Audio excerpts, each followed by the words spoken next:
Hey guys, in this video I will show you how to download files from Dropbox to computer.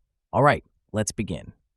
First, open your web browser and go to the Dropbox website. Log in with your credentials and you'll be taken to your home page where all your files and folders are stored.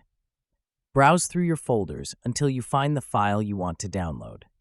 Once you locate the file, look to the right side where you'll see a three-dot icon. Click on this icon to open a menu with different options. From the list, select Download. Dropbox will then process your request and start downloading the file directly to your computer. By default, the file will be saved in your computer's Downloads folder. Open this folder and you should see the file ready for use. You can now move it to another location or open it right away. So that's basically how you can download files from Dropbox to computer. That's it for this video. Thanks.